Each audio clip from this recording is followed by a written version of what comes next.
എന്താണ് ഗർഭപാത്രം താഴേക്ക് ഇറങ്ങി വരുന്ന അവസ്ഥ, അല്ലെങ്കിൽ എന്തുകൊണ്ടാണ് ഈ പറഞ്ഞിട്ടുള്ള ഒരു പ്രൊലാപ്സ് അല്ലെങ്കിൽ ഗർഭപാത്രം താഴേക്ക് ഇറങ്ങി വരുന്നത്, അതിൻ്റെ മെയിൻ റീസൺസ് എന്തൊക്കെയാണ്, അതേപോലെ തന്നെ അതിൻ്റെ മെയിൻ ലക്ഷണങ്ങൾ എന്തൊക്കെയാണെന്ന് നമുക്ക് ഇന്നത്തെ വീഡിയോയിലൂടെ ഒന്ന് ഡിസ്കസ് ചെയ്യാം.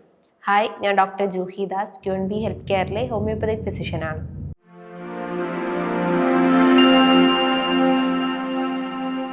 ഗർഭപാത്രം അല്ലെങ്കിൽ യൂട്രസിനെ സപ്പോർട്ട് ചെയ്തിട്ട് ഒരുപാട് പേശികൾ, ലിഗമെൻറ്റ്സ്, ടെൻഡൻസ് പ്രസൻ്റ് ആണ്. അപ്പം നോർമലി ഈ ഒരു യൂട്രസിനെ ഈ സപ്പോർട്ടിംഗ് സ്ട്രക്ചേഴ്സിൽ ഇംബാലൻസ് വരുമ്പം അല്ലെങ്കിൽ ആ ഒരു സപ്പോർട്ടിംഗ് സ്ട്രക്ചേഴ്സിൽ വീക്ക്നെസ് വരുമ്പോഴാണ് ഈ ഗർഭപാത്രം ഇറങ്ങി വരുന്നത്. അതൊരു 40-45 വയസ്സ് കഴിഞ്ഞിട്ടുള്ള സ്ത്രീകൾക്കാണ് ഇന്ന് ഏറ്റവും കൂടുതൽ അത് കണ്ടുവരുന്നത്.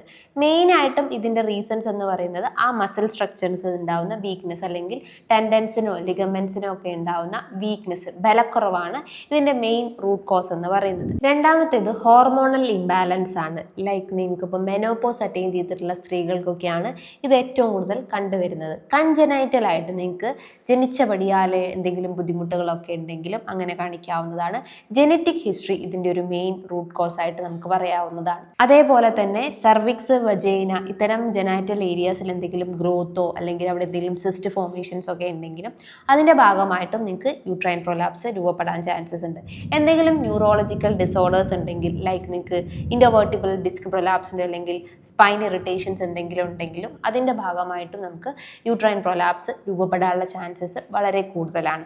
ഇനി ഇതിൻ്റെ പ്രധാനപ്പെട്ട ലക്ഷണങ്ങൾ നോക്കുമ്പം അതിശക്തമായിട്ടുള്ള നടുവേദന രൂപപ്പെടാവുന്നതാണ്.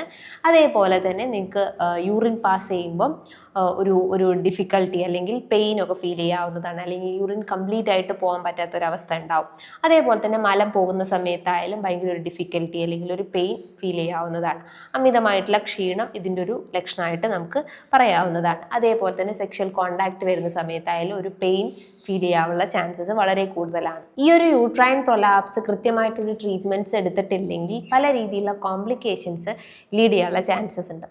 ഒന്നാമതായിട്ട് നിങ്ങളെ ബ്ലാഡർ, യൂറിനറി ബ്ലാഡർ, മൂത്രാശയ സഞ്ചിനെ എഫക്ട് ചെയ്തിട്ട് അതിനൊരു പ്രൊലാപ്സ് രൂപപ്പെടാനുള്ള ചാൻസസ് ഉണ്ട്. സിസ്റ്റോസീൽ എന്ന് നമുക്ക് പറയാം.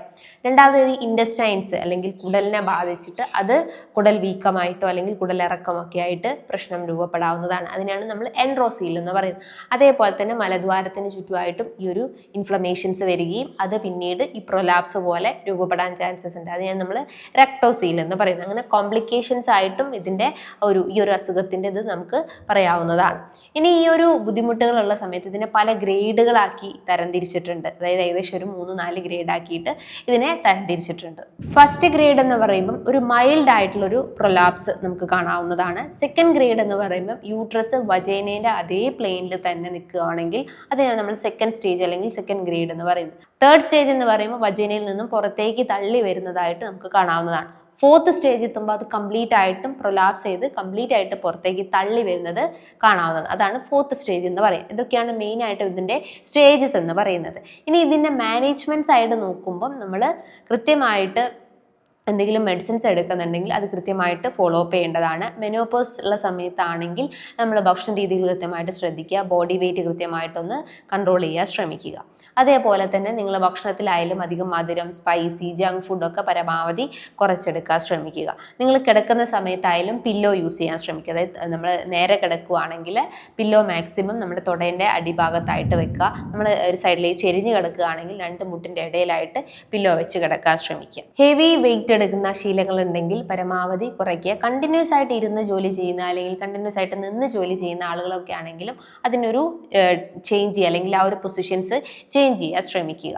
ഭക്ഷണത്തിൽ അത്യാവശ്യം പ്രോട്ടീൻസും ഫൈബേഴ്സും അതേപോലെ തന്നെ ഈ ഒരു യൂട്രൈൻ ഹെൽത്ത് ഇംപ്രൂവ് ചെയ്യുന്ന കാര്യങ്ങളൊക്കെ കൃത്യമായിട്ട് ഉൾപ്പെടുത്താൻ ശ്രമിക്കുക. അതേപോലെ തന്നെ കീഗൽ എക്സസൈസും ഇതിനോടൊപ്പം ഫോളോ ചെയ്യേണ്ടതുണ്ട്. സ്മോക്കിംഗ്, ആൽക്കഹോൾ അഡിക്ഷൻസ് പരമാവധി കുറയ്ക്കുക. കൃത്യമായിട്ടൊരു ഉറക്കം മെയിൻറ്റെയിൻ ചെയ്യാൻ ശ്രമിക്കുക. അതേപോലെ തന്നെ വാട്ടർ ഇൻടേക്ക് മസ്റ്റ് ആണ്. ഈ ഒരു മസിൽ സ്ട്രെങ്ത് ഇംപ്രൂവ് ചെയ്യാൻ വേണ്ടിയിട്ട് വാട്ടർ ഇൻടേക്ക് കൃത്യമായിട്ട് ഫോളോ ചെയ്യാൻ ശ്രമിക്കുക. ഇതൊക്കെ കൃത്യമായിട്ട് നിങ്ങളൊരു 1 month ഒക്കെ ഫോളോ ചെയ്ത് കഴിഞ്ഞാൽ ഈ സിവിയർ ആയിട്ടുള്ള ബാക്ക് പെയിൻ ടെൻഡൻസി ഒക്കെ നമുക്ക് കുറയ്ക്കാവുന്നതാണ്. പക്ഷേ നിങ്ങൾക്ക് എന്തെങ്കിലും നെർവ് ഇറിറ്റേഷൻസോ അല്ലെങ്കിൽ IVDP പോലത്തെ കണ്ടീഷൻസ് കൊണ്ടാണ് നിങ്ങൾക്ക് ഈ ബുദ്ധിമുട്ടുകൾ വന്നിട്ടുണ്ടെങ്കിൽ അതിന് പ്രോപ്പറായിട്ടുള്ള ട്രീറ്റ്മെൻറ്റ്സ് ഫോളോ അപ്പ് ചെയ്യേണ്ടതാണ്.